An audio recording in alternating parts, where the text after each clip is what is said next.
Racing news that we broke this morning at 9 o'clock here on At the Races was that Paul Nicholls and Ruby Walsh are going their separate ways. Well, Paul Nicholls is on the line now, live from his stable. Paul, I've got to ask you, why has this happened?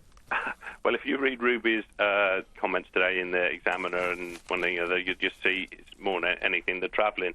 I mean, we've been talking about it for a while. He's been with us a long time. You know, obviously not getting any younger. And he's got a, obviously got a very young family now, and to be getting up, very early hours of the morning, getting to the airport, coming over here, riding out, then going on and racing, going back, riding in Ireland, repeating it. Obviously it enthusiasm wanes a bit, and I wouldn't want to be doing it. And he put it down to me, it's just, he's fed up of airports, and you can't blame him, really. I fully appreciate that, but when you're getting on a plane and you're going to ride horses like Cordo Star and Denman and all your stable stars, it does give you quite a big push to get up early, doesn't it? Yeah, well, that's it, but, they've all retired now, and, they don't last forever, as we all know, and, even though we had a fantastic last season, it was getting harder, and, first and foremost, I want to say, no way at all have we had a split or a falling out like people try and make out in some comments. We're best of mates, we always will be. He'll still ride in the future for us, but you just got to respect his decision. And I've known about it for a while, and that's why Daryl's been riding most of the horses recently, and it's just onwards and upwards. I love the text. You were saying you texted him as he got on the plane. You said, thanks for all the magic moments. And he texts back. Can I read this, Paul? Yeah, of course you can. Yeah, magic they were, Paul, and you made the success I have had, which made today the hardest call I have ever made. Thanks for the way you reacted, a gentleman and a friend. It was special, wasn't it, your relationship? Well, that does it all. We've been good friends. We've had amazing success, and as I said, things don't go on forever, and they can't. And I really appreciate, where we're at. I've had a chat with all the owners. Everybody's been aware of what's going to happen and going on, and we just had to make it public at some stage. And it's nice to end up as good mates and haven't had such a wonderful time together. And there'll still be chances for them in the future. I'm looking at you jumping up and down with Ruby standing high as you come back in the winners' enclosure at Cheltenham with Cordo Star, 2 Gold Cups, and those 5 King Georges. I mean, you can't buy that, can you? No, and I'm sure he's ridden. I'm not sure that figure's over. Someone said over 600 winners for us, and we've had great times with great horses, and for all the owners and everybody involved in Ditch, it's just been fantastic. It's been good, and things don't always go on forever as we imagine. He's getting older, and as I said, you read his column today, you realise why. And he is a family man. He's not just relentless in just riding winners. He's got his kids to think of now, and his wife Gillian. They're great people, and I respect fully his decision, and I think everybody will as well. I also, going back to your text, I love the way he says, and you, Paul, made the success I have had.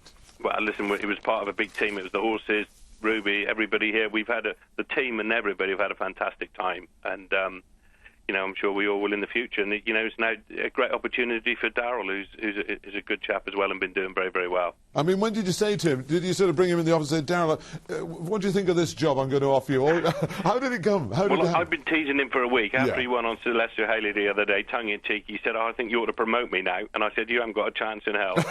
and I knew then what was going on in the background, and I just rang him Sunday morning after, Ruby and I had sort of worked out how we were going to release this and just let him know. So obviously he's highly delighted, and he's a great guy as well. He's smashing that. We've got him now winning for you yesterday on San Roque at Fontwell. So I mean, he's a Grand National winning jockey as well, isn't he? Yeah, he rode us a lot of good winners last year on Tidal Bay, and he's had to sit in the background, win on races on these good horses, and see Ruby take over. So it's a great deal opportunity for him now. It'll make the jockeys championship total this year a whole lot more interesting, because obviously he's going to get a lot more rides in this country.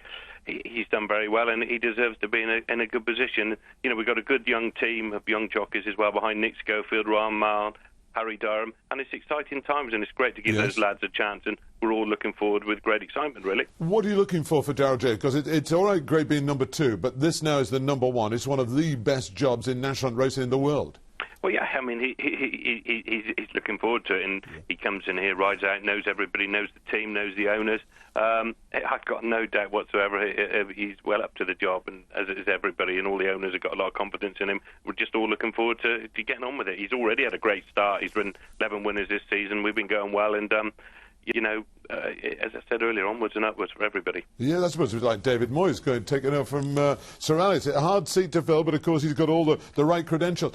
Exactly. What were the personal highlights for you? You and Ruby, I mean, you know, it's chalk and cheese, bread and butter. Whenever you two got together, punters all around, racegoers, fans, wow, they're the ones you've all got to beat. What were your personal highlights?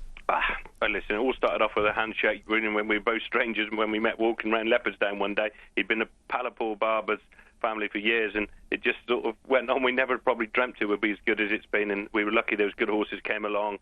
Great highlights, you know. I always loved was Denman winning the Hennessy with top weight. That was a great day. Corto Star winning the fourth, Betfair and his fifth King George. All those days with big bucks. It's just been fantastic. You can't really pinpoint anything, you know. Mind you, Cordo Star, he was special, wasn't he? Wasn't he? Also of a lifetime, we've always said it, you know. Yeah. He was special. Well, and what about the reaction of your staff? You know, because as you always say, it's a great team down there. The fact that Ruby won't be riding, or is he still going to continue riding? Well, listen, if you're looking for a jockey on a weekend, or if Ruby's at a meeting, or we got, like say last year, we sent Tidal Bay over to Ireland, you know, Ruby will still have the opportunity if he's available. I'm sure he's not going to turn down the chance to ride those horses if he's available. And like you said, he hasn't got to make the decision now what to ride. He might be lucky one to pick up a good spare. Yeah, the staff are known for a while. You know, we've all known for a while, and you know, they've all seen Darryl blossom in his career and going the right way. And you know, everyone's up for a new challenge. And it's a new challenge, absolutely right. The one thing over the 11 years, you've had a near 28% strike rate, which is incredible. And that's in all the big races as well as the small ones. It was a fantastic team. What was that one thing? When you get your feet up tonight with the kids and you'll think, that was the moment, what was it? You know what, just being such a good friend with such a good guy has been very important to me, and to end like that, you know, we're still good pals, and, you know, there's no falling out, and we'll go and stay with Ruby and Gillian and have good times, and vice versa. And, you know, after all the success and the ups and downs, and, you know, a lot of love, just to be really good friends at the end of it has been fantastic. It means a lot to me, and the same to Ruby. Paul Nicholls, well said. Thank you very much indeed. Thank you, Derek.